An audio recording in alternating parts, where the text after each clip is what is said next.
Hey everyone, मैं भागीरथ आप सभी का स्वागत करता हूं हमारी यूट्यूब वाली फैमिली शिवम क्लासेज में। जैसा कि आप सभी को पता ही है कि हम एनसीईआरटी वाली बुक क्लास 10th की जो साइंस की बुक है उसका थर्ड चैप्टर कर रहे थे। इसी थर्ड चैप्टर का मैंने पहला वीडियो डाल दिया है पार्ट फर्स्ट के नाम से। अभी है ना पार्ट सेकेंड है, क्योंकि वो वह वीडियो थोड़ा सा लंबा हो जाता है, इसलिए मैंने सेकेंड पार्ट का भी बोला था। तो विदाउट वेस्ट एनी टाइम आज का चैप्टर ये शुरू करते हैं। तो हम पढ़ रहे थे धातु के बारे में।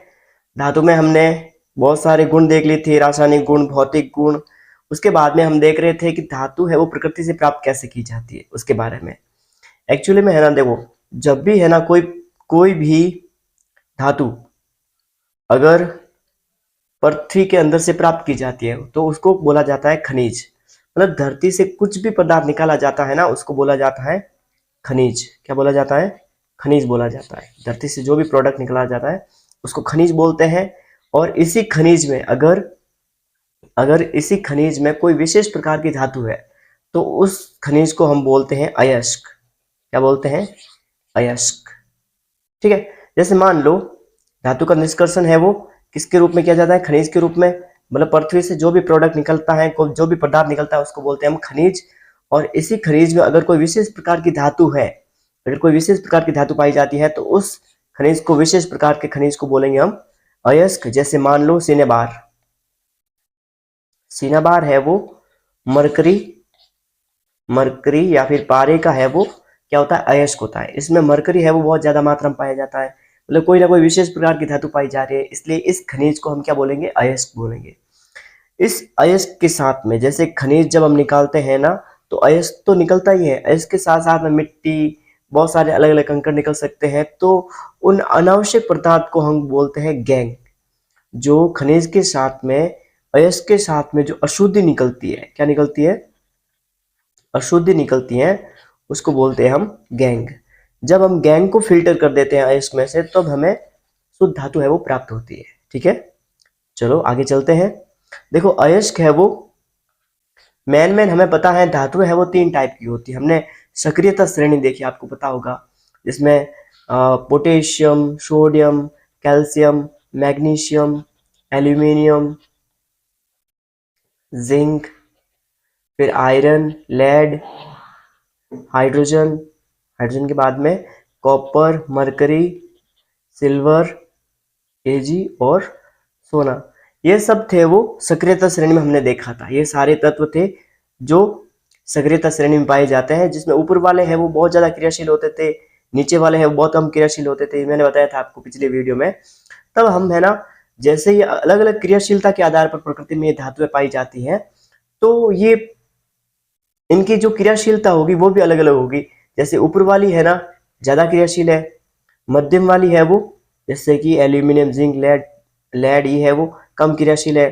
कॉपर है वो बहुत ज्यादा कम, कॉपर, मरकरी, सिल्वर, सोना ये बहुत ज्यादा कम क्रियाशील है। तो इनकी उपस्थिति भी प्रकृति में अलग अलग टाइप से होती है। यानी कि सोना, चांदी है वो बहुत कम क्रियाशील होते हैं। इसका मतलब सोना, चांदी है वो प्रकृति में लगभग है वो स्वतंत्र अवस्था मिल जाता है। किस अवस्था मिल जाते हैं? स्वतंत्र अवस्था मिल जाते हैं।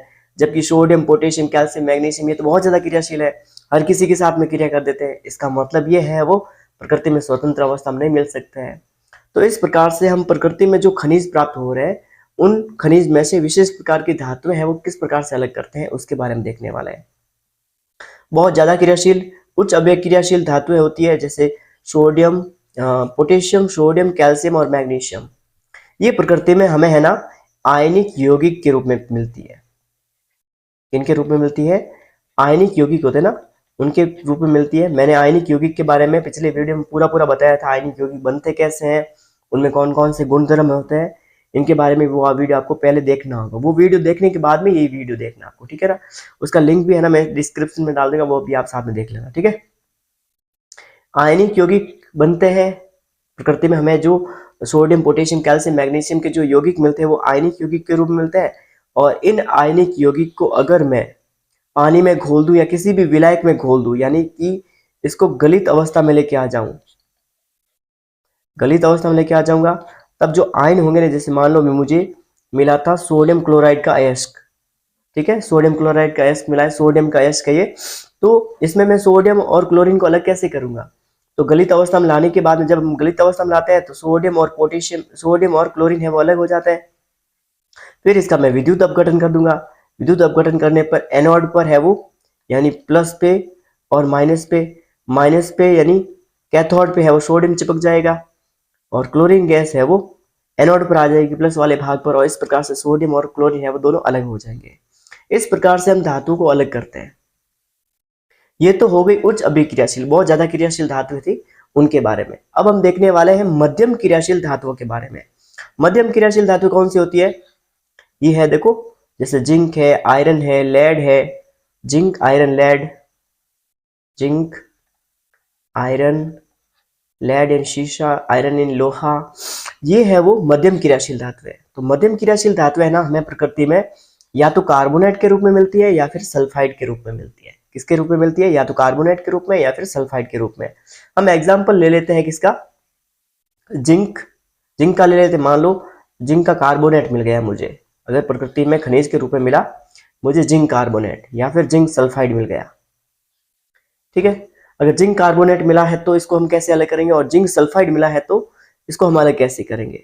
जिंक कार्बोनेट मिलता है ना, तब हम इसको ऑक्सीजन के साथ में क्रिया करवाते हैं। जिंक सल्फाइड भी मिलता है ना, तो भी हम इसको ऑक्सीजन के साथ में क्रिया करवाते हैं। क्योंकि जब ये कार्बोनेट के रूप में मिलती है हमें कोई भी धातु कार्बोनेट या सल्फाइड के रूप में मिलती है, तो उन कार्बोनेट में से या सल्फाइड में से उन धातु को अलग करना थोड़ा कठिन होता है। इससे अच्छा है कि हम इस कार्बोनेट को या सल्फाइड को है ना ऑक्साइड में बदल दें। फिर ऑक्साइड में बदलने के बाद में इसका अपचयन कर देंगे, उसमें से ऑक्सीजन निकाल देंगे और उसकी वजह से हमें शुद्ध धातु प्राप्त हो जाएगी। ये थोड़ा सा आसान काम होता है, इसलिए हम इस कार्बोनेट को किस में बदलते हैं? पहले ऑक्साइड में बदलते हैं। किस में बदलते हैं? ऑक्साइड में बदलते हैं, ठीक है। तो ये जो मुझे मान लो जिंक कार्बोनेट प्राप्त हुआ था, इस कार्बोनेट को मैं करूंगा, इसका करूंगा भर्जन। भर्जन करने का मतलब है कम ऑक्सीजन के साथ क्या करना है मुझे? कम ऑक्सीजन के साथ में जब हम क्रिया करवाते हैं ना, उसको बोलते हैं निस्तापन। जैसे मैंने जिंक कार्बोनेट प्राप्त हुआ, मुझे जिंक कार्बोनेट प्राप्त हुआ है, तब इस जिंक कार्बोनेट को मैं क्या करूंगा? कम ऑक्सीजन की उपस्थिति में क्रिया करवाऊंगा। जब कम ऑक्सीजन की उपस्थिति में क्रिया करवाते हैं तब इसको बोलते हैं निस्तापन। क्या बोलते हैं इसको? निस्तापन बोलते हैं। जब कम ऑक्सीजन के साथ में क्रिया करवाते हैं तो निस्तापन बोलते हैं।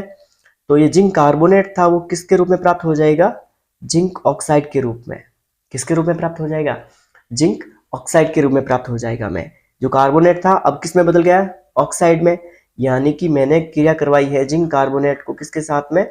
ऑक्सीजन के साथ में। ऑक्सीजन के साथ में, थोड़ी कम मात्रा में ऑक्सीजन थी उसके साथ में क्रिया करवाया।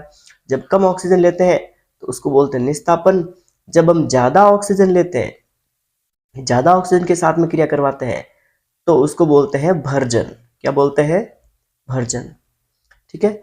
यानी कि सल्फाइड का हम करते हैं भर्जन, कार्बोनेट का करते हैं हम निस्तापन, ठीक है। तो जिंक कार्बोनेट था, उसकी ऑक्सीजन के साथ में क्रिया करवा दी तो वो बन गया जिंक ऑक्साइड। क्या बन गया? जिंक ऑक्साइड बन गया। ऐसे ही मुझे अगर मान लो जिंक सल्फाइड प्राप्त हुआ था जमीन से, तो मैं इस जिंक सल्फाइड को मैं ऑक्सीजन के साथ में क्रिया करवा दूंगा, ज्यादा ऑक्सीजन के साथ में, तो उसे बोलते हैं भर्जन। तो ज्यादा ऑक्सीजन के साथ में क्रिया करवाने पे भी प्राप्त होगा मुझे जिंक ऑक्साइड। सल्फाइड किस में बदल जाएगा? जिंक ऑक्साइड में। अब इस ऑक्साइड, ये जो जिंक ऑक्साइड था, जिंक ऑक्साइड कैसे प्राप्त हो सकता है? चाहे कार्बोनेट से या फिर सल्फाइड से। कार्बोनेट या सल्फाइड के रूप में प्राप्त होता है, तब हमें ऑक्सीजन के साथ में क्रिया करवानी पड़ती है और यही ऑक्सीजन की वजह से वो बन जाता है जिंक ऑक्साइड, ठीक है। कार्बोनेट और सल्फाइड दोनों जिंक ऑक्साइड में बदल गए। अब इस ऑक्साइड में से, अगर इस जिंक ऑक्साइड में से मैं ऑक्सीजन हटा दूंगा तब मुझे जिंक प्राप्त हो सकती है। तो इस ऑक्सीजन को हटाने के लिए मैं क्या करता हूं, इसमें कोयले का चूर्ण या चारकोल का चूर्ण मिला सकता हूं। मतलब कार्बन के साथ में क्रिया, किसके साथ में क्रिया करवा सकता हूं? कार्बन के साथ में। कार्बन का कौन से रूप के साथ में? कोयले के साथ में करवा सकता हूं या फिर चारकोल के साथ में क्रिया करवा दी मैंने। यानी चारकोल के चूर्ण के साथ में अगर मैंने जिंक ऑक्साइड डाल दिया तो जिंक ऑक्साइड को चारकोल के साथ में मैंने क्रिया करवाई, तब क्या होगा? ये ऑक्सीजन है वो इसके साथ में जाके चिपक जाएगा, कार्बन मोनोऑक्साइड बन जाएगी और उसके साथ साथ में हमें ये शुद्ध रूप से जिंक प्राप्त होगा, जिंक अलग हो जाएगा। ऐसे इस प्रकार से हम मध्यम क्रियाशील धातुओं के कार्बोनेट से और सल्फाइड से हम क्या कर सकते हैं, शुद्ध धातु है वो प्राप्त कर सकते हैं। मध्यम क्रियाशील है वो किस किस के रूप में प्राप्त हो सकती है, या तो कार्बोनेट के रूप में या फिर सल्फाइड के रूप में प्राप्त होती है। अब कार्बोनेट के रूप में प्राप्त होती है तो कम ऑक्सीजन के साथ में क्रिया करवाते हैं तो वो कार्बोनेट है वो ऑक्साइड में बदल जाता है। और फिर यदि सल्फाइड के रूप में प्राप्त होती है तो ज्यादा ऑक्सीजन के साथ में क्रिया करवाते हैं और वो ऑक्साइड में बदल जाता है। जब ऑक्साइड में प्राप्त हो जाता है तब हम क्या करते हैं, उसका अपचयन करते हैं। क्या करते हैं, अपचयन। अपचयन का मतलब है किसी यौगिक में से ऑक्सीजन को बाहर निकालना। क्या करते हैं, हम ऑक्सीजन बाहर निकालते हैं। जब ऑक्सीजन बाहर निकालने के लिए मैं किसके साथ में, या तो कार्बन के साथ में या चारकोल के साथ में क्रिया करवा सकता हूँ, क्योंकि चारकोल खुद भी कार्बनित होता है। ठीक है, कोयले के साथ में या फिर चारकोल के साथ में क्रिया करवा सकता हूँ। जैसे क्रिया करवाई तो ये कार्बन होगा, इसमें से ऑक्सीजन बाहर निकाल देगा और जिंक हमें फिल्टर करके बाहर शुद्ध रूप से जिंक हमें प्राप्त हो जाएगी। ठीक है, इस प्रकार से मध्यम क्रियाशील धातुओं को भी हम फिल्टर कर सकते हैं।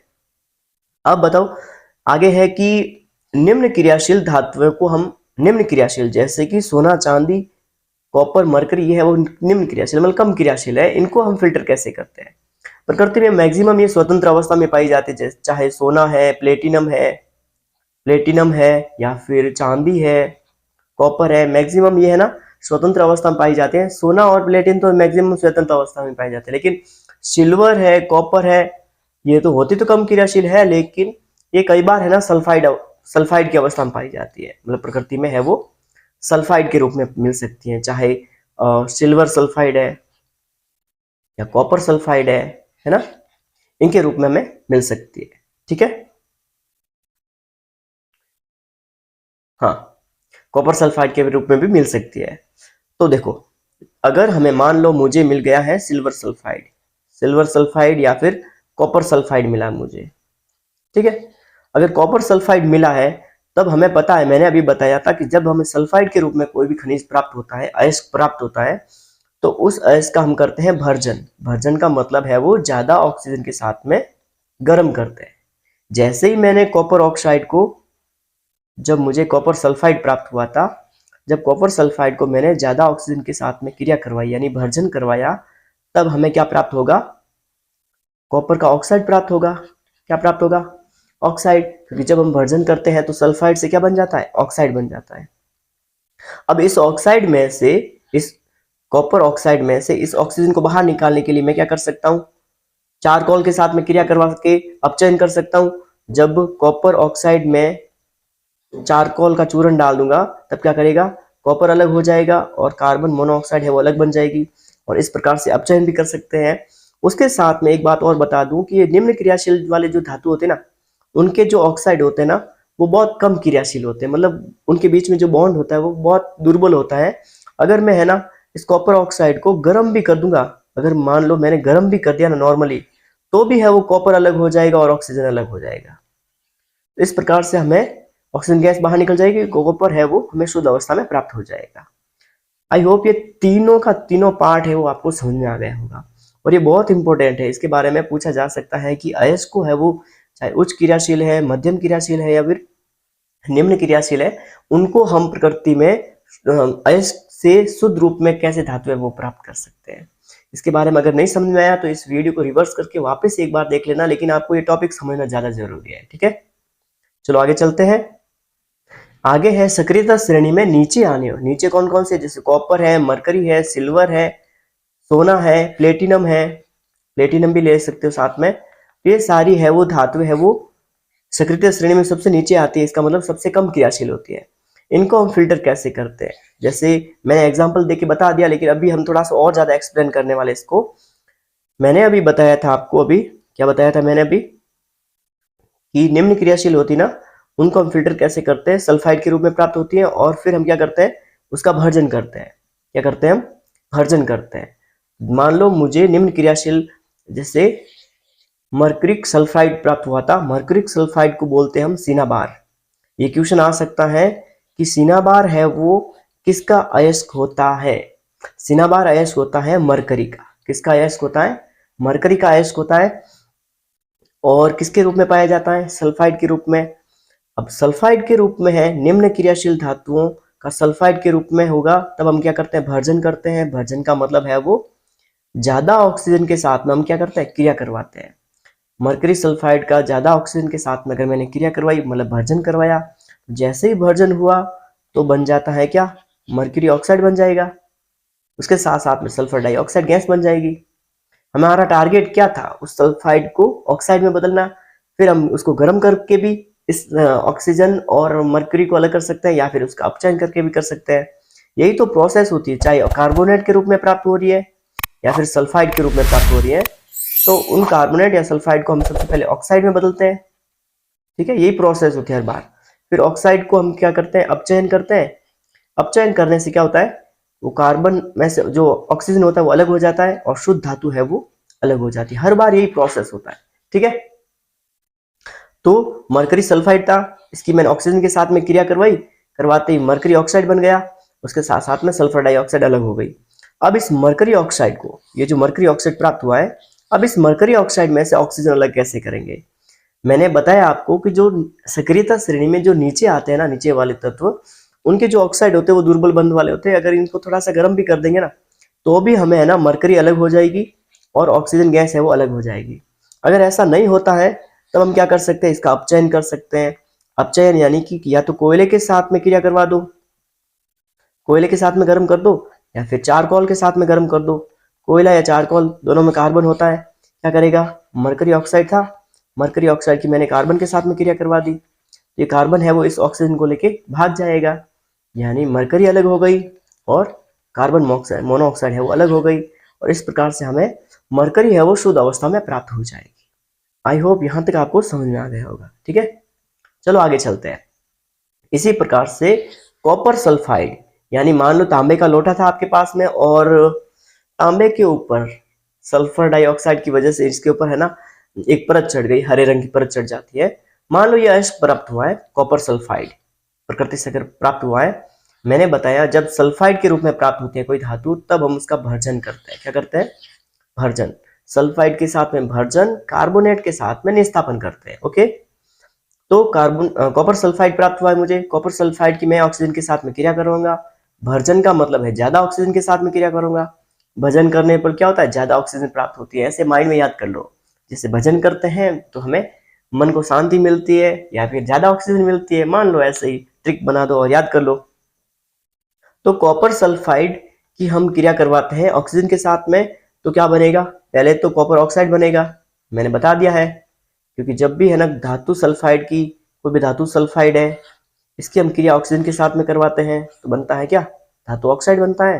उसके साथ में सल्फर डाइऑक्साइड गैस अलग हो जाएगी। अब इस कॉपर ऑक्साइड को हम क्या कर सकते हैं, गर्म कर सकते हैं। जब हम कॉपर ऑक्साइड को गर्म करते हैं, मैंने बताया जब निम्न क्रियाशील धातुओं वाले ऑक्साइड को थोड़ा सा गर्म करते हैं ना, तो भी वो क्या होता है, कॉपर अलग हो जाएगा और ऑक्सीजन अलग हो जाएगा।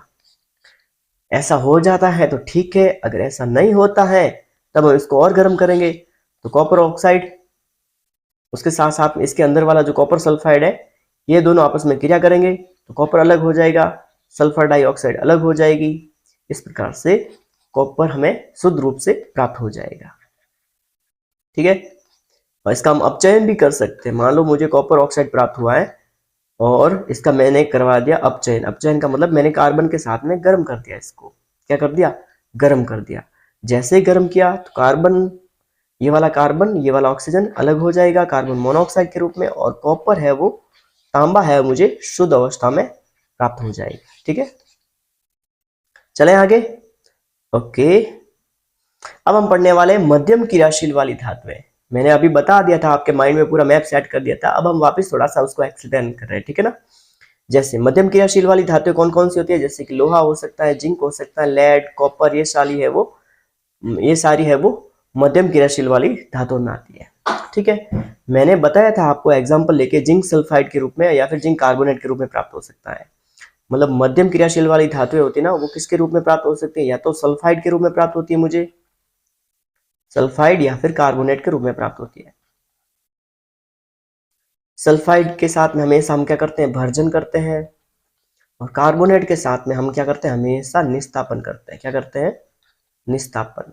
निस्तापन मतलब कम ऑक्सीजन, भर्जन मतलब ज्यादा ऑक्सीजन। बस मान लो मुझे जिंक सल्फाइड के रूप में प्राप्त हुई है प्रकृति में धातु कोई भी, जैसे मुझे जिंक सल्फाइड प्राप्त हुआ है, सल्फाइड के रूप में। तब अब मैं इसका क्या करूंगा, भर्जन करूंगा। भर्जन यानी कि ऑक्सीजन के साथ में ज्यादा ऑक्सीजन के साथ में क्रिया करवाऊंगा। जब जिंक सल्फाइड की ऑक्सीजन के साथ में क्रिया करवा दी तो जिंक ऑक्साइड अलग प्राप्त हो गया और सल्फर डाइऑक्साइड मुझे अलग प्राप्त हो गई। ठीक है, अब ये जिंक ऑक्साइड है, इस जिंक ऑक्साइड का मैं क्या कर सकता हूँ, अपचयन कर सकता हूँ। अपचयन करने का मतलब है मैंने किसके साथ में क्रिया करवा दी, कोयले के साथ में या फिर चारकोल के साथ में। अगर मैंने कोयले के साथ में या चारकोल के साथ में क्रिया करवा दी, ये वाला ऑक्सीजन ये वाला कार्बन क्या बना देगा, कार्बन मोनोऑक्साइड। उसके साथ साथ में मुझे शुद्ध रूप से जिंक प्राप्त हो जाएगी, शुद्ध रूप से है वो जिंक धातु है वो प्राप्त हो जाएगी। ठीक है, इसी प्रकार से मान लो मुझे जिंक सल्फाइड नहीं प्राप्त हुआ था, जिंक कार्बोनेट प्राप्त हो गया। क्या प्राप्त हो गया, जिंक कार्बोनेट। तो जिंक कार्बोनेट यानी जब भी कोई धातु कार्बोनेट के रूप में प्राप्त होती है तब हम ऑक्सीजन, कम ऑक्सीजन के साथ में क्रिया करवाते हैं, बहुत कम ऑक्सीजन के साथ में इसको गर्म करते हैं। जब कम ऑक्सीजन के साथ में गर्म करेंगे तब भी क्या बनेगा, जिंक ऑक्साइड बनेगा, उसके साथ साथ में कार्बन डाइऑक्साइड बन जाएगी। ठीक है, अब ये जिंक ऑक्साइड बना है, अब जिंक ऑक्साइड का मैं क्या कर सकता हूँ, अपचयन कर सकता हूँ। अपचयन करने का मतलब मैंने क्या बताया, हम क्या करते हैं जब भी कोई धातु अगर सल्फाइड के रूप में या कार्बोनेट के रूप में प्राप्त होती है तब हम उसका क्या करते हैं, भर्जन यानी स्थापन करते हैं, यानी ऑक्सीजन के साथ में क्रिया करवाते हैं, जिसकी वजह से उसका क्या प्राप्त होता है, ऑक्साइड प्राप्त होता है। और इसी ऑक्साइड को हम क्या करते हैं, अपचयन करते हैं। अपचयन का मतलब है हम कार्बन के साथ में क्रिया करवाते हैं तब हमें क्या प्राप्त होती है, धातु प्राप्त होती है। बस माइंड में हर बार एक ऐसा ही सेट कर दो कि शुद्ध अगर मुझे अयस्क के रूप में प्राप्त हुई तो वो या तो कार्बोनेट के रूप में प्राप्त होगी या सल्फाइड के रूप में अगर प्राप्त हुई तो मैं ऑक्सीजन के साथ में क्रिया करूंगा। जब ऑक्सीजन के साथ में क्रिया करेंगे तो ऑक्साइड बनेंगे, फिर ऑक्साइड को हम क्या करेंगे, ऑक्साइड में से उस ऑक्सीजन को बाहर निकाल देंगे। ऑक्साइड को बाहर निकालने के लिए अपचयन करना पड़ेगा, यानी कार्बन के साथ में क्रिया करवानी पड़ेगी। और उसके बाद में कार्बन के साथ में जैसे क्रिया होगी तो धातु है वो अलग हो जाएगी और शुद्ध धातु के रूप में प्राप्त होगी और उसके साथ साथ में कार्बन मोनोऑक्साइड प्राप्त होगी। ऐसे ही देखो, जिंक ऑक्साइड, जिंक कार्बोनेट प्राप्त हुआ था, मैंने जिंक कार्बोनेट को ऑक्सीजन के साथ में क्रिया करवाई तो क्या बन गया, जिंक ऑक्साइड बन गया, उसके साथ साथ कार्बन डाइऑक्साइड अलग हो गई। अभी जिंक ऑक्साइड बन तो गया है लेकिन जिंक ऑक्साइड में से ऑक्सीजन अलग करना पड़ेगा तभी तो हमें जिंक शुद्ध रूप से प्राप्त होगा। तब मैंने क्या कर दिया, इसका अपचयन करवा दिया। अपचयन मतलब या तो कार्बन के साथ में, कोयले के साथ में या फिर चारकोल के साथ में क्रिया करवा दी मैंने, कोयला या फिर चारकोल के साथ में। जैसे ही क्रिया करवाई कार्बन मोनोऑक्साइड अलग हो गई, जिंक है वो शुद्ध अवस्था में अलग प्राप्त हो गया। इस प्रकार से हम मध्यम क्रियाशील वाली धातुओं को भी इस प्रकार से फिल्टर या अलग कर सकते हैं। ठीक है, अब हम देखने वाले हैं, देखो अभी मैंने बताया था आपको कि है ना ऑक्साइड में बदल के इस प्रकार से अलग कर सकते हैं अपचयन करके। मतलब कोई भी धातु ऑक्साइड है, धातु ऑक्साइड प्राप्त हुई थी मुझे, इस धातु ऑक्साइड को मैं क्या कर रहा हूं, कार्बन के साथ में क्रिया कर रहा है, यानी कि मतलब अपचयन कर रहा हूं। क्या कर रहा हूं मैं, अपचयन करवा के क्या कर सकता हूं मैं इसे, मतलब वो धातु प्राप्त हो सकती है मुझे, क्या प्राप्त हो सकती है, एक सेकेंड, हाँ धातु प्राप्त हो सकती है, उसके साथ साथ में कार्बन मोनोऑक्साइड प्राप्त हो जाएगी। ऐसे मतलब या तो मैं धातु ऑक्साइड को अपचयन करवा के यानी कार्बन, चारकोल, कोयले के साथ में क्रिया करवा के शुद्ध धातु प्राप्त कर सकता हूं। लेकिन मेरे पास में एक और ऑप्शन भी है, मैं है ना अगर मेरे पास में कोई धातु का ऑक्साइड प्राप्त होता है तो मैं है ना किसी ज्यादा क्रियाशील के साथ में क्रिया करवा के भी इसको बाहर निकाल सकता हूं। जैसे हमने सक्रियता श्रेणी में हमने देखा था कि पहले नंबर कौन आता है, potassium, sodium, magnesium, potassium, sodium, calcium, magnesium, aluminium, उसके बाद में जिंक, आयरन, आयरन, उसके बाद में lead, hydrogen, copper, mercury, silver, Ag, Au. ठीक है, तो एल्यूमिनियम है वो ज्यादा क्रियाशील है, लोहा नीचे आता है इसका मतलब कम क्रियाशील है। तो एल्यूमिनियम है वो इस आयरन ऑक्साइड में से, लोह ऑक्साइड में से ज्यादा क्रियाशील है, वो कम क्रियाशील को हटा देता है और उसकी जगह ले लेता है। ऐसी भी अभिक्रिया हो सकती है कि अगर मेरे पास में लोह ऑक्साइड था और मैंने एल्यूमिनियम के साथ में क्रिया करवा दी, क्रिया करवाने पे क्या होगा, लोहा है वो अलग हो जाएगा, एल्यूमिनियम है वो एल्यूमिनियम का ऑक्साइड प्राप्त हो जाएगा। यहाँ पे मतलब है ना एक प्रकार की विस्थापन अभिक्रिया है। ये क्या है, विस्थापन अभिक्रिया है, क्योंकि ज्यादा क्रियाशील है वो कम क्रियाशील को हटा के उसकी जगह ले रहा है। लेकिन इस अभिक्रिया को बोलते हैं थर्मिट अभिक्रिया। थर्मिट अभिक्रिया हर किसी के लिए नहीं है। थर्मिट अभिक्रिया इसे ही क्यों कह रहे हैं, क्योंकि जब है ना लोह ऑक्साइड की एल्यूमिनियम के साथ में क्रिया करवाते हैं ना, तो एल्यूमिनियम है वो ज्यादा क्रियाशील है, आयरन है वो कम क्रियाशील है, जिसकी वजह से आयरन है वो बाहर निकल जाता है और एल्यूमिनियम ऑक्साइड बन जाता है। उसके साथ साथ में बहुत ज्यादा मात्रा में यहाँ पे क्या बनती है, ऊष्मा बनती है। बहुत ज्यादा मात्रा में ऊष्मा बनती है, जिसकी वजह से लोहा है वो पिघल जाता है। लोहा और एल्यूमिनियम का पिघल के एक मिक्सचर बन जाता है, बिल्कुल द्रव्य अवस्था में, द्रवित अवस्था में।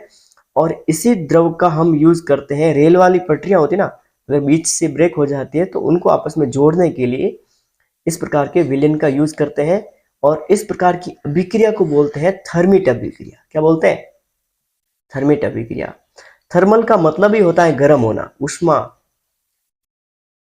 थर्मोडायनेमिक आपने पढ़ा होगा, तो थर्मोडायनेमिक में है ना उष्मा के बारे में अध्ययन किया जाता है। तो इसी से नाम निकल के आया है थर्मिट अभिक्रिया, क्योंकि इसमें से बहुत ज्यादा उष्मा निकलती है, जिसकी वजह से लोहा है वो पिघल जाता है और एल्यूमिनियम ऑक्साइड भी पिघल जाता है, जिसकी वजह से इनका एक मिक्सर प्राप्त होता है, जिसका यूज है वो रेलवे वाली पटरियों को जोड़ने में किया जाता है। ये पूछा जा सकता है कि थर्मिट अभिक्रिया में कौन कौन से यौगिकों का यौगिक के बीच में रिएक्शन होती है और ऊष्मा प्राप्त होती है, इसका यूज कहाँ पे होता है, ये आ सकता है क्वेश्चन। ठीक है ना, चलो आगे चलते हैं। ये क्वेश्चन भी पूछा जा सकता है कि थर्मिट अभिक्रिया है वो किस प्रकार की अभिक्रिया है। थर्मिट अभिक्रिया एक प्रकार की विस्थापन अभिक्रिया, जिसमें ज्यादा क्रियाशील है वो कम क्रियाशील को हटाता है, उसकी जगह लेता है। जब भी ये विस्थापित होगा तब है ना बहुत ज्यादा मात्रा में ऊष्मा प्राप्त होगी, जिसकी वजह से लोहा है वो पिघल जाएगा और इसी पिघले हुए लोहे का यूज हम रेलवे वाली पटरियों को जोड़ने में करते हैं। ओके, अब हम देखने वाले हैं सक्रियता श्रेणी में सबसे ऊपर आने वाले। सबसे ऊपर कौन आते हैं, जैसे कि पोटेशियम, सोडियम, कैल्शियम, मैग्नीशियम, ये वाली धातुएं होती है वो कहाँ पे आती है, सक्रियता श्रेणी में सबसे ज्यादा ऊपर आती है। यानी कि ये प्रकृति में ना स्वतंत्र अवस्था में कभी नहीं मिलती है, ये हमेशा किसी न किसी यौगिक के रूप में मिलती है, और ये हमेशा है वो आयनिक यौगिक के रूप में मिलती है। कौन सी यौगिक के रूप में, आयनिक यौगिक के रूप में मिलती है। मैंने बताया था पिछले वाले वीडियो में कि आयन बनते कैसे, आयनिक यौगिक कैसे बनते हैं। एक इलेक्ट्रॉन देता है, दूसरा वाला लेता है, एक के ऊपर धनावेश आता है, दूसरे वाले के ऊपर ऋणावेश आता है, दोनों के मिल जाने की वजह से क्या होता है, वो आयनिक यौगिक बन जाता है। तो आयनिक यौगिक से अगर हमें कोई शुद्ध धातु है वो प्राप्त करनी है, मान लो मुझे प्राप्त हुआ था मैं मान लूं मुझे प्राप्त हुआ था पोटेशियम क्लोराइड। क्या प्राप्त हुआ है, जमीन से मान लो मुझे पोटेशियम क्लोराइड प्राप्त हुआ है। अब इसे मैं है ना इसमें से पोटेशियम को अलग कैसे करूंगा, पोटेशियम क्लोराइड में से पोटेशियम को अलग कैसे करूंगा, इसके लिए मुझे क्या करना पड़ेगा, इसका विद्युत अपघटन करना पड़ेगा। क्या करना पड़ेगा, विद्युत अपघटन। विद्युत अपघटन का मतलब है बस एक पात्र में लेना है हमें, ठीक है, जो हमें पोटेशियम क्लोराइड प्राप्त हुआ था, इसको जैसे ही हम इस विलयन में डालेंगे, घोलेंगे, घोलते क्या होगा, पोटेशियम है वो अलग हो जाएगा, क्लोरीन है वो अलग हो जाएगा। अब इसमें मैंने मान लो इलेक्ट्रोड डाल दिए हैं, इलेक्ट्रोड डालने पे क्या होगा, मान लो ये माइनस वाला भाग था ऋणायन है, कैथोड है, और प्लस वाला एनोड है या धनायन है। तो धनायन ये जो पोटेशियम है वो कैथोड की ओर जाएगा, क्लोरीन गैस है वो ऋणायन की एनोड की ओर आ जाएगी, प्लस वाले भाग की ओर। ये क्वेश्चन कई बार पूछा जा सकता है, कई बार पूछते भी हैं, और ये पूछा भी जा सकता है कि जब आयनिक यौगिक का हम विद्युत अपघटन करते हैं ना, तो शुद्ध धातु हमें कहां पर प्राप्त होती है, तो शुद्ध धातु हमें हमेशा कैथोड पर प्राप्त होती है। कहां पर प्राप्त होती है, कैथोड पर या फिर माइनस वाले इलेक्ट्रोड पर, ऋणात्मक इलेक्ट्रोड पर हमें प्राप्त होती है शुद्ध धातु, क्योंकि ये पोटेशियम के ऊपर प्लस होता है, ऋणात्मक या कैथोड के ऊपर माइनस होता है, जिसकी वजह से प्लस है वो माइनस की ओर आकर्षित होगा और इसी इलेक्ट्रोड पे है ना इसका पोटेशियम का लेप आ जाएगा और शुद्ध धातु है वो कैथोड पर प्राप्त होगी। ठीक है, इसी प्रकार से विद्युत अपघटन के द्वारा सबसे नीचे आने वाले तत्वों का हम क्या करते हैं, विद्युत अपघटन के द्वारा इनको शुद्ध रूप से प्राप्त किया जाता है। ठीक है, अब हम देखने वाले, ये इंपॉर्टेंट है कि विद्युत अपघटनीय परिष्करण कैसे करते हैं। मतलब अशुद्ध धातु में से शुद्ध धातु है वो कैसे प्राप्त की जाती है। ये है ना यूज अधिकतम है ना कहाँ पे लिया जाता है, कॉपर वाले जो कॉपर वाले विलयन में से, अशुद्ध कॉपर वाले विलयन में से कॉपर है ना कैसे प्राप्त किया जाता है, शुद्ध वाला। ठीक है, तो इसके लिए करते क्या है, जो हमें अशुद्ध अयस्क के रूप में मान लो कॉपर का कोई भी मान लो सल्फाइड प्राप्त है, मान लो कॉपर सल्फाइड है मेरे पास में, क्या है, कॉपर सल्फाइड है, अशुद्ध है, इसमें बहुत सारी अशुद्धियां गैंग है। ठीक है, अब इसमें से मुझे शुद्ध कॉपर है वो अलग करना है, तब मैं क्या करूंगा, जो अशुद्ध वाला कॉपर होता ना उसको हम जोड़ते हैं एनोड पर। कहाँ जोड़ते हैं, एनोड पर। और वो वाला है ना एनोड है ना बहुत, मतलब वो पट्टी होगी वो बहुत मोटी होगी, ठीक है ना, इलेक्ट्रोड है वो बहुत ज्यादा मोटा होगा। जबकि कैथोड वाला है ना ये शुद्ध कॉपर है, ये अशुद्ध कॉपर वाला है, ये है वो शुद्ध कॉपर, बिल्कुल प्योर कॉपर लेना है हमें, और पतली सी पट्टी लेनी है, शुद्ध कॉपर की है ना पतली सी पट्टी लेनी है। फिर है ना इसमें जो विद्युत अपघट्य के रूप में विद्युत प्रवाह करने के लिए जो विलयन में जो पदार्थ डालते हैं उसको बोलते हैं विद्युत अपघट्य। विद्युत अपघट्य के रूप में हमें इसी कॉपर का कोई भी यौगिक ले सकते हैं, मान लो मैंने ले लिया कॉपर सल्फेट ले लिया, या फिर कॉपर क्लोराइड ले लिया, मान लो मैंने कॉपर क्लोराइड ले लिया। जैसे ही कॉपर क्लोराइड को मैंने इसमें घोला तो क्या होगा, कॉपर आयन अलग हो जाएगा, क्लोराइड आयन अलग हो जाएगा, ऐसा ही होगा। तो ये व्यवस्था समझ में आ गई। जो अशुद्ध कॉपर है उसको एनोड पर जोड़ेंगे, शुद्ध कॉपर है उसको कैथोड पर जोड़ेंगे। ठीक है, उसके बाद में क्या करेंगे, शुद्ध कॉपर वाली जो पट्टी होगी ना वो बहुत पतली होनी चाहिए, और इसमें विद्युत अपघट्य के रूप में है ना कोई भी कॉपर का लवण ले सकते हैं। क्या ले सकते हैं, कॉपर का कोई भी हम लवण ले सकते हैं। जैसे मैंने ले लिया यहाँ पर कॉपर क्लोराइड ले लिया, आप कॉपर सल्फेट, कॉपर नाइट्रेट कुछ भी ले सकते हो। ठीक है, तो जैसे ही मैं इसको बैटरी से जोड़ूंगा, ठीक है, प्लस माइनस बैटरी से जोड़ूंगा, जोड़ते ही क्या होगा, ये ऋणायन था, माइनस वाला कैथोड था, जैसे इसमें विद्युत प्रवाह होगा तो ये विलयन में जो कॉपर था ना वो आयन जाएगा कहाँ पे, इस कैथोड पे जाके चिपक जाएगा यहाँ पे। ठीक है, मान लो यहाँ पे जाते चिपकते ही क्या होगा, यहाँ पे जो कॉपर था ना वो खाली हो गया, यहाँ पे कॉपर का एक परमाणु है वो खाली हो गया, यहाँ पे अभी आयन है ही नहीं। तब इस आयन की पूर्ति करने के लिए यहाँ पे जो अशुद्ध कॉपर था ना, अशुद्ध कॉपर, इस कॉपर सल्फाइड था, तो इसमें से है ना एक कॉपर का आयन आके यहाँ पे इसकी जगह पूरी कर लेगा। फिर क्या होगा, फिर एक और इस विलयन में से क्या जाएगा, कॉपर यहाँ पे जाएगा, फिर इसकी जगह पूरा करने के लिए ये आएगा, फिर यहाँ से एक और जाएगा इस प्लेट पे, फिर इसकी जगह पूरी करने के लिए एक और आएगा। ऐसे करते करते थोड़े टाइम बाद में क्या होगा, जितने भी ये अशुद्ध अशुद्ध कॉपर सल्फाइड में जो कॉपर था वो विलयन से होते हुए कहाँ आ जाएगा, इस शुद्ध प्लेट पे आ जाएगा। ठीक है, फिर धीरे धीरे धीरे धीरे करते करते क्या हो गई, ये परत है ना, ये कैथोड वाली प्लेट है ना जो पतली सी थी वो धीरे धीरे क्या हो जाएगी, मोटी हो जाएगी। क्या हो जाएगी, मोटी हो जाएगी, और इस प्रकार से हम क्या कर सकते हैं, शुद्ध कॉपर को है प्राप्त कर सकते हैं। शुद्ध कॉपर हमें, शुद्ध तांबा है वो प्राप्त हो सकता है, और इस विधि को बोलते हैं हम विद्युत अपघटनीय परिष्करण। ठीक है, मतलब अशुद्ध गैंग में से विद्युत अपघटन के द्वारा कोई शुद्ध धातु है वो प्राप्त की जाती है, इसे बोलते हैं विद्युत अपघटनीय परिष्करण। ठीक है, आई होप यहां तक समझ में आया होगा।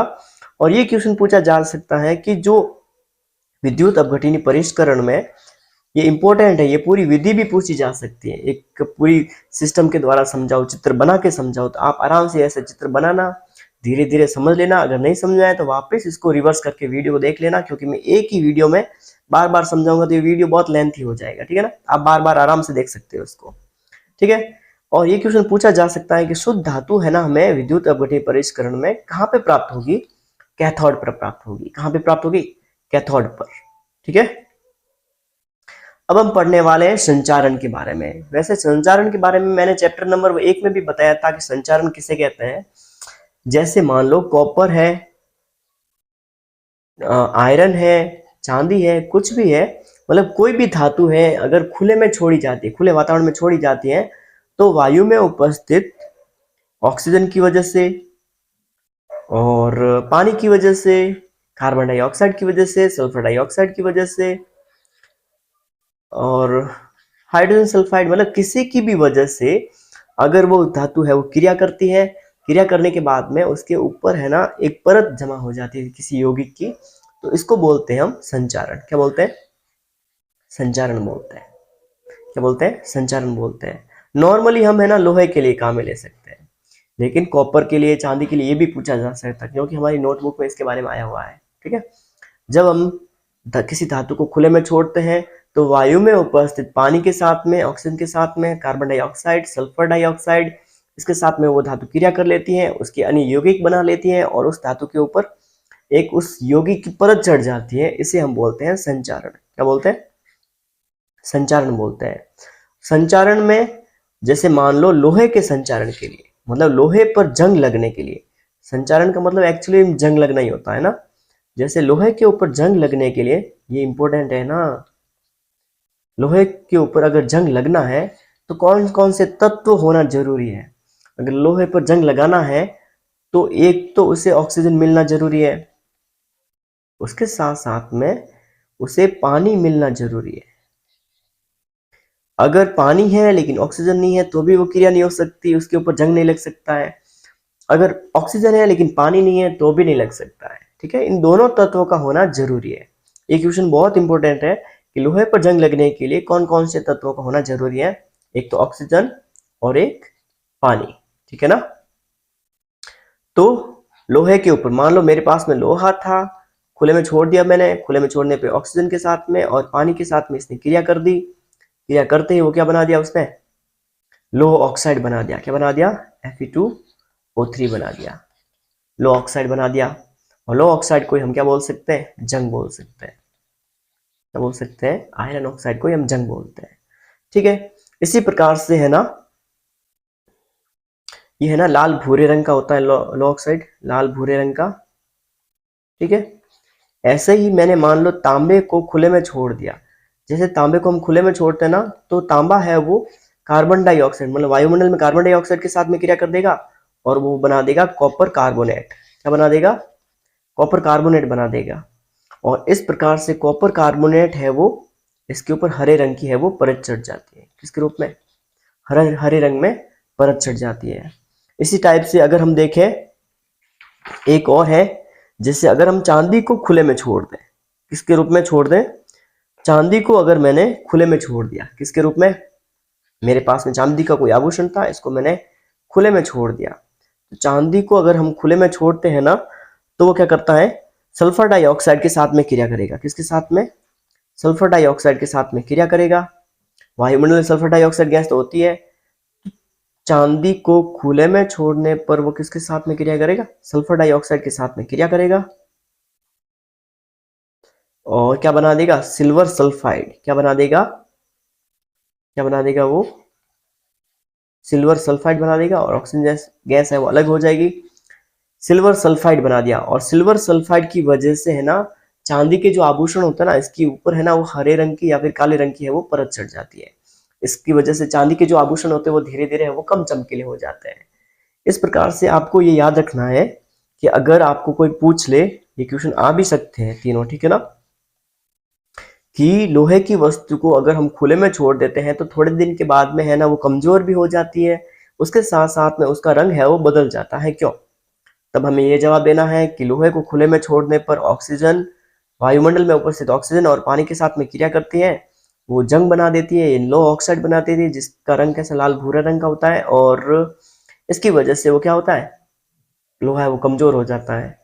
इसी को हम संचारण बोलते हैं। इसी प्रकार से ये बोल सकते हैं कि अगर मेरे पास में तांबे का लोटा है और थोड़े दिन बाद में उसको खुला छोड़ने पर वो हरे रंग की उसके ऊपर परत चढ़ जाती है। क्यों? तब आपको ये बोलना है कि वायुमंडल में होती है कार्बन डाइऑक्साइड, कार्बन डाइऑक्साइड है वो लो इस तांबे के साथ में क्रिया करती है और तांबे का कार्बोनेट बना देती है, यानी कॉपर है वो कार्बन डाइऑक्साइड के साथ में क्रिया करती है और कॉपर कार्बोनेट बना देती है और जिसका रंग क्या होता है? हरा होता है। ऐसे ही ये क्वेश्चन भी पूछ सकते हैं कि अगर चांदी के कोई आभूषण है, चांदी का कोई नया आभूषण होता है, वो बहुत ज्यादा चमकदार होता है, लेकिन थोड़े टाइम बाद में उसकी चमक है वो धीरे धीरे खत्म हो जाती है, क्यों? तब इसका कारण आप क्या बताओगे? बताओ।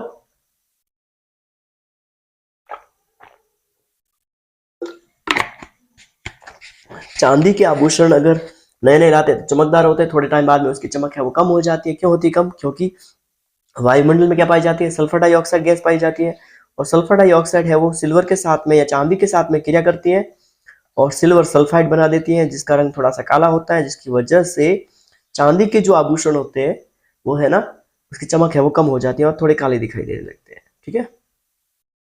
अब संचारण से बचाने के लिए, संचारण से सुरक्षा किस प्रकार से कर सकते हैं, इसके बारे में देखने वाले हैं।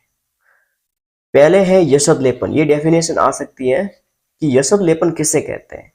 तब हम क्या बोलेंगे? लोहे के ऊपर, मतलब लोहे को संचारण से बचाने के लिए इसके ऊपर हम जस्ते की परत चढ़ा देते हैं। किसकी परत चढ़ा देते हैं?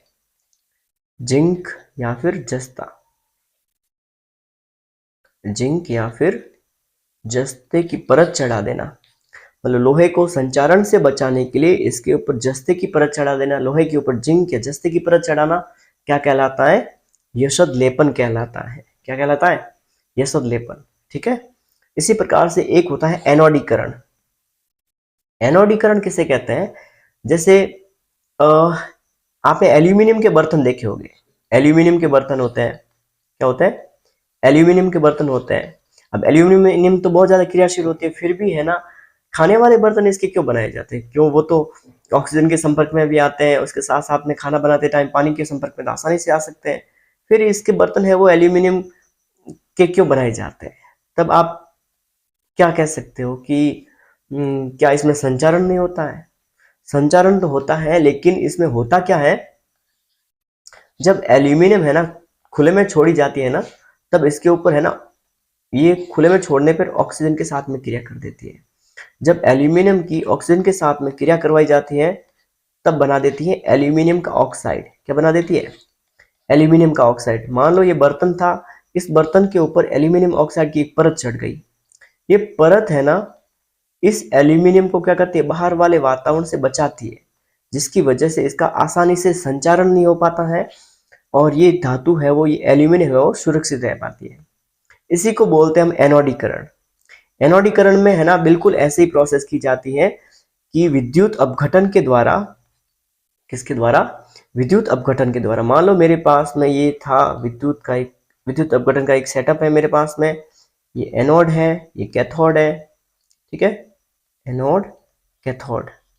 अब मैंने इसमें डाल दिया पानी। क्या डाल दिया? पानी डाल दिया। पानी डालने पे दो गैसें बनेगी, एक हाइड्रोजन गैस, एक ऑक्सीजन गैस। ऑक्सीजन गैस जाएगी कहाँ पे? एनोड की ओर, प्लस की ओर जाएगी। और इसी प्लस वाले एनोड वाले भाग पे मान लो मैंने है ना, जिस एल्यूमिनियम वाले बर्तन पे मुझे ये एनोडीकरण करना था, वहां पे मैंने क्या बना दिया? ये एनोड पे ये वाला बर्तन लगा दिया, जिसकी वजह से ये ऑक्सीजन गैस है वो कहाँ जाएगी? एनोड की ओर जाएगी। और एनोड पर तो पहले से ही है ना वो बर्तन लगा हुआ था एल्यूमिनियम का, जिसकी वजह से इसी एल्यूमिनियम के साथ वो ऑक्सीजन जाके क्रिया करेगी और क्या बना देगी? एल्यूमिनियम ऑक्साइड बना देगी। और इसी एल्यूमिनियम ऑक्साइड बर्तन पे क्या हो जाएगी? उस ऑक्साइड की परत चढ़ जाएगी, और इसी वजह से एल्यूमिनियम है वो सुरक्षित हो जाएगा। नॉर्मली हम क्या बोल सकते हैं? विद्युत अपघटन द्वारा एल्यूमिनियम पर उसके ऑक्साइड की परत चढ़ाना। विद्युत अपघटन द्वारा एल्यूमिनियम के ऊपर एल्यूमिनियम के ऑक्साइड की ही परत चढ़ाना क्या कहलाता है? एनोडीकरण कहलाता है। क्या कहलाता है? एनोडीकरण। एनोडीकरण क्यों कह रहे हैं? क्योंकि एनोड पर ही तो हम एल्यूमिनियम को लगा रहे हैं, उसके बाद में ऑक्सीजन उत्पन्न करवा के ऑक्सीजन के साथ में क्रिया करवा रहे हैं, जिसकी वजह से एल्यूमिनियम का ऑक्साइड बन जाएगा, और इसी को बोलते हैं हम एनोडीकरण। ठीक है। फिर संचारण से बचाने के, हम संचारण से बचाने के लिए उपाय देख रहे हैं। इसमें हम किसी धातु को सुरक्षित कैसे रख सकते हैं? जैसे यशोद लेपन द्वारा, जैसे लोहा है, लोहे के ऊपर अगर मैंने जिंक या जस्ते की परत चढ़ा दी तो भी वो सुरक्षित हो जाएगा। एनोडीकरण द्वारा, जैसे एल्यूमिनियम को मैंने इसी के ऑक्साइड से परत चढ़वा दी तो क्या होगा? वो भी सुरक्षित हो जाएगा।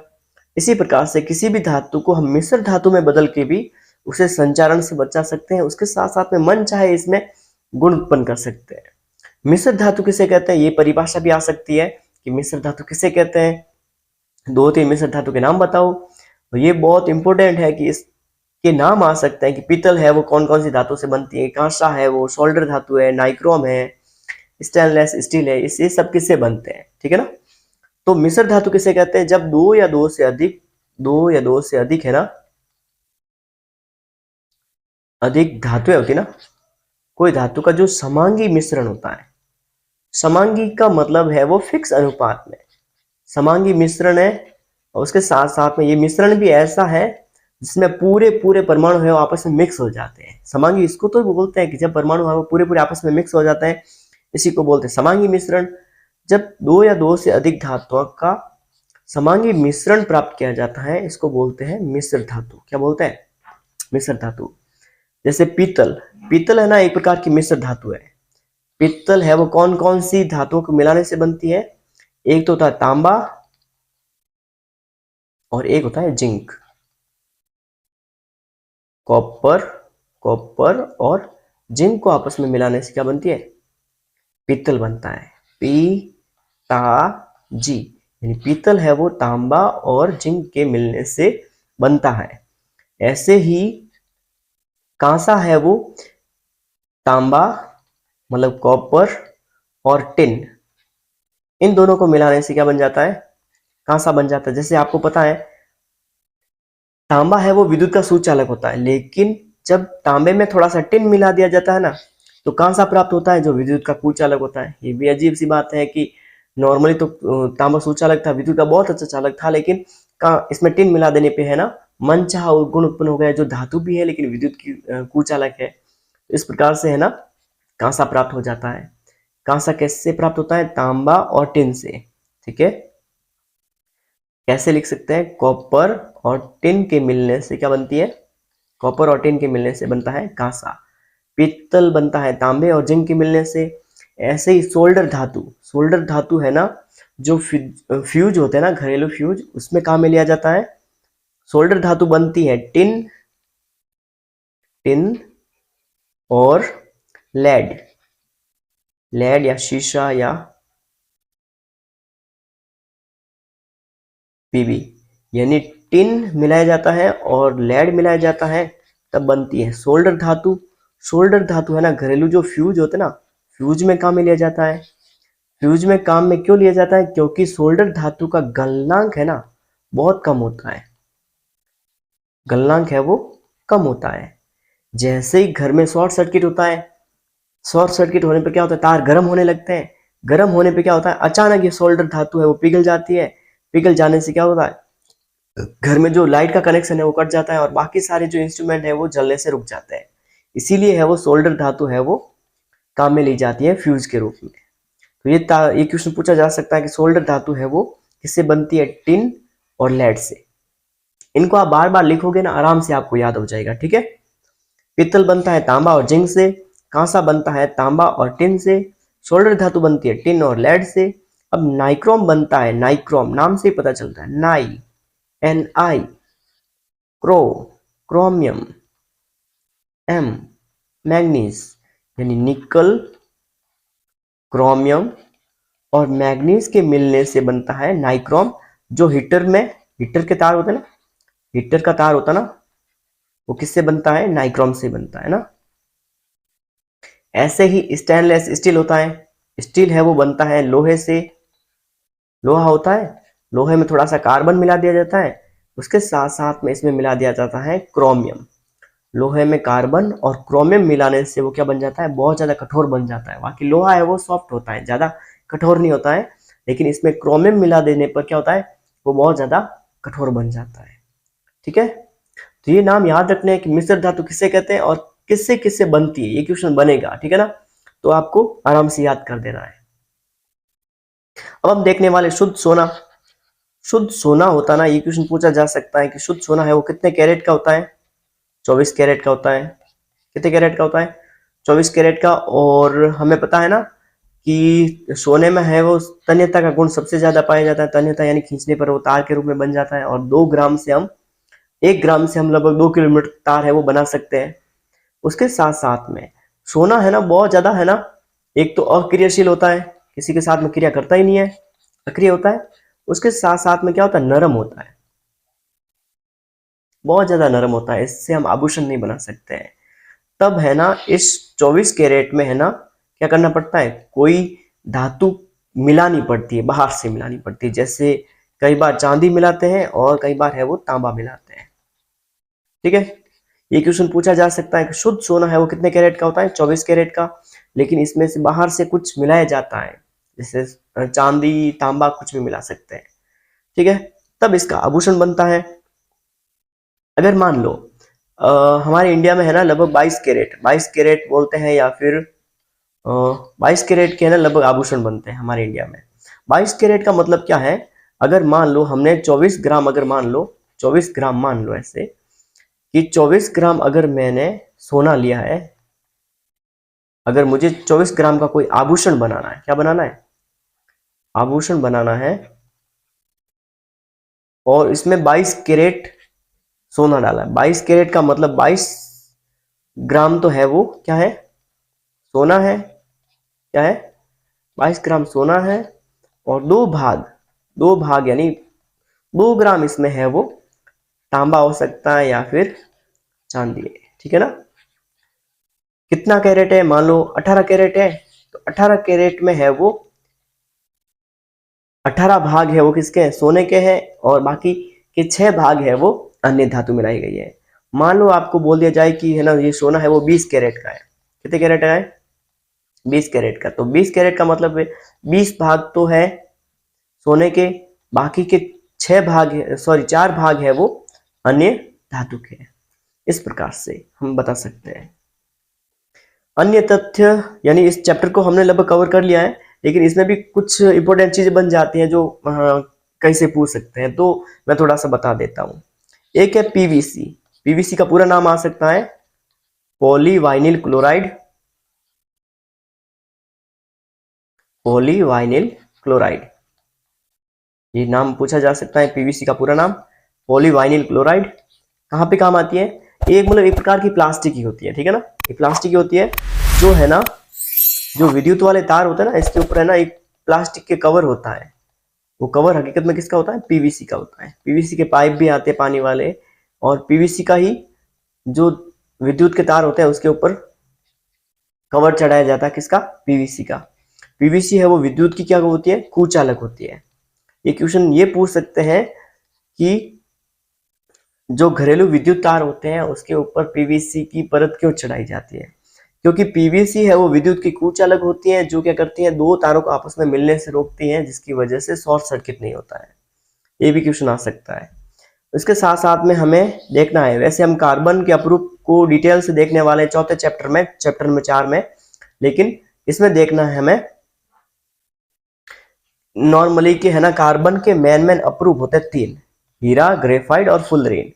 अपरूप किसे कहते हैं, अपरूप वो होते हैं जिसमें परमाणु तो समान होते हैं, जैसे हीरे में कार्बन होता है, ग्रेफाइट में भी कार्बन होता है, फुलरीन में भी कार्बन होता है। मतलब ऐसे पदार्थ यौगिक जो है ना समान प्रकार के परमाणु से बने हुए हैं, लेकिन उनके जो गुण है, भौतिक गुण है, वो अलग अलग होते हैं। रासायनिक गुण तो समान होते हैं क्योंकि समान प्रकार के परमाणु से बने हुए हैं, लेकिन इसके भौतिक गुण है वो अलग अलग होते हैं, उसे बोलते हैं अपरूप। जैसे कार्बन के मेन है ना 3 अपरूप होते हैं, अभी तो एक और अपरूप बना है ग्रेफिन नाम से, लेकिन हमें मेन 3 याद रखने हैं। एक होता है हीरा, जो दुनिया का सबसे कठोरतम पदार्थ है, और इसकी संरचना होती है वो चतुष्फलकीय होती है। कैसी होती है, चतुष्फलकीय। ठीक है, और दुनिया का सबसे कठोरतम पदार्थ होता है। एक होता है ग्रेफाइट, इसकी संरचना होती है वो षटकोणीय होती है। ठीक है, और ये अधातु होते हुए भी विद्युत का सुचालक होता है। मैंने बताया था एक चैप्टर में, पिछले चैप्टर में बताया था कि है ना ये परतों के रूप में होता है, और इस परतों के बीच में ना क्या होता है, गैप होता है, और गैप होने की वजह से क्या होता है, इलेक्ट्रॉन है वो एक जगह से दूसरी जगह पर आसानी से जा पाता है, और जिसकी वजह से ग्रेफाइट अधातु होते हुए भी विद्युत का सुचालक होता है। ठीक है, एक होता है फुलरीन, फुलरीन को है ना कार्बन 16 बोलते हैं, उसके साथ साथ में बक्की बॉल भी बोलते हैं, इसको क्या बोलते हैं, बक्की बॉल भी बोलते हैं। ठीक है, चलो, ये भी क्वेश्चन पूछा जा सकता है कि सोडियम और पोटेशियम को है वो केरोसिन में क्यों रखा जाता है। ये मैंने बताया था पिछले चैप्टर में, पिछले वीडियो में बताया था कि जब हम सोडियम सोडियम और पोटेशियम को अगर हम खुले में छोड़ दें, मान लो मैंने सोडियम का टुकड़ा था मेरे पास में, इसको मैंने खुले में छोड़ दिया, खुले में छोड़ने पे ये पानी के साथ में क्रिया कर देता है, ऑक्सीजन के साथ में क्रिया कर देता है। मान लो खुले में छोड़ने पे इसने पानी के साथ में क्रिया कर दी। जैसे ही धातु है वो पानी के साथ में क्रिया करती है तो वो धातु का हाइड्रोक्साइड हाइड्रोक्साइड तो बनाती है, उसके साथ साथ में वो बना देती है क्या क्या बना देती है, हाइड्रोजन गैस बना देती है, जो बहुत ज्यादा ज्वलनशील होती है। यही हाइड्रोजन गैस आसपास में उपस्थित ऑक्सीजन के साथ में क्रिया कर देगी। हाइड्रोजन और ऑक्सीजन आपस में मिलता है तो पानी बनता है, और उसके साथ साथ में बहुत ज्यादा ऊष्मा बनती है। क्या बनती है? ऊष्मा बनती है। और ये ऊष्मा है वो उस पात्र को है वो फोड़ सकती है और बहुत ज्यादा विस्फोट कर सकती है। इसीलिए सोडियम को और पोटेशियम को क्या करते हैं, इसमें रखते हैं, केरोसिन में रखा जाता है। क्योंकि अगर खुले में छोड़ दें या फिर पानी में रख दें, मान लो मैंने पानी में रख दिया, तो वो क्या होगा, सोडियम है वो पानी के साथ में क्रिया करेगा और सोडियम हाइड्रोक्साइड बना देगा, उसके साथ साथ हाइड्रोजन गैस बनाएगा। ये हाइड्रोजन गैस जैसे ही बाहर निकली तो साइड में ऑक्सीजन खड़ा ही था, इस हाइड्रोजन के साथ में क्रिया कर दी, हाइड्रोजन और ऑक्सीजन क्रिया करके पानी बना देते हैं और बहुत ज्यादा ऊष्मा बनाते हैं, और जिसकी वजह से ब्लास्ट हो सकता है। इसीलिए सोडियम और पोटेशियम को क्या करते हैं, केरोसिन में रखा जाता है। ये क्वेश्चन आ सकता है। उसके साथ साथ में मैंने बताया था है ना, कोई भी धातु है ना किसी एसिड के साथ में क्रिया करती है, अम्ल के साथ में क्रिया करती है ना, तो क्या करती है, धातु का लवण बनाती है, उसके साथ साथ में नॉर्मली हाइड्रोजन गैस बनाती है। लेकिन लेकिन नाइट्रिक अम्ल के साथ में जो रिएक्शन होती है वो थोड़ी सी अलग होती है। क्यों अलग होती है? क्योंकि नाइट्रिक अम्ल एक प्रबल ऑक्सीकारक होता है, जो क्या करता है, ऑक्सीजन भी देता है, उसके साथ साथ में नाइट्रोजन डाइऑक्साइड या नाइट्रस ऑक्साइड भी देता है। ठीक है, तो जब भी है ना धातु है HNO3 के साथ में अगर क्रिया कर रही है, किसके साथ में, ये मैंने पूरा डिटेल से समझाया है पिछले वाले वीडियो में, तो आप वो पूरा पूरा डिटेल से देखना। जैसे मान लो मैं क्रिया करवा रहा हूँ एल्यूमिनियम की HNO3 के साथ में क्रिया करवा रहा हूँ, तो क्या होगा, नॉर्मली हमें पता है क्या बनना चाहिए, इसी का एल्यूमिनियम का ऑक्साइड बनेगा। ठीक है, ऑक्साइड बनेगा, उसके साथ साथ में हाइड्रोजन गैस बनेगी। ठीक है, लेकिन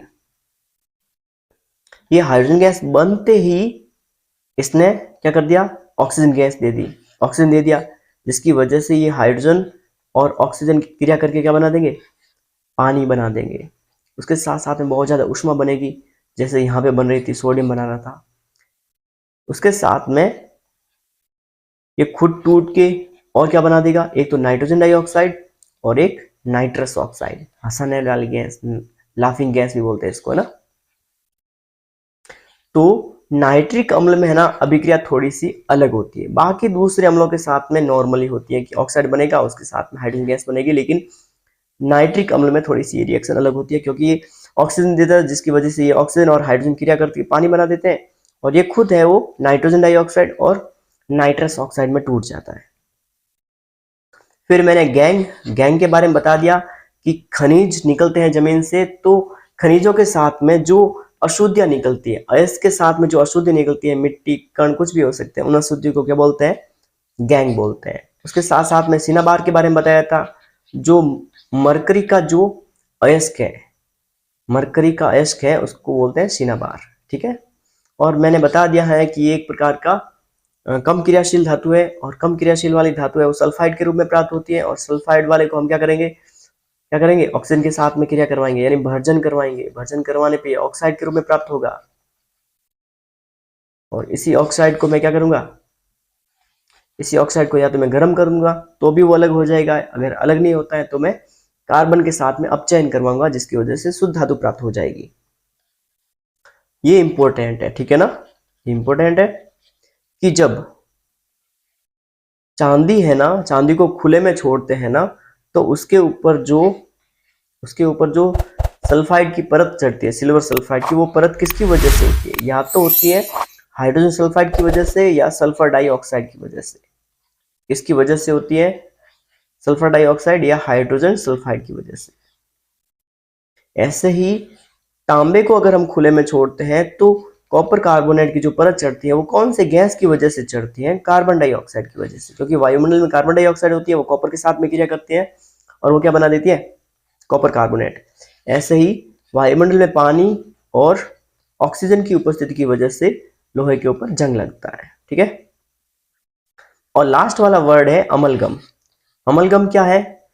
अगर किसी भी धातु में, ये इंपॉर्टेंट है, ये लास्ट है लेकिन इंपॉर्टेंट है, क्योंकि इसके बारे में पूछा जा सकता है कि अमलगम में कॉमन धातु कौन सी होती है।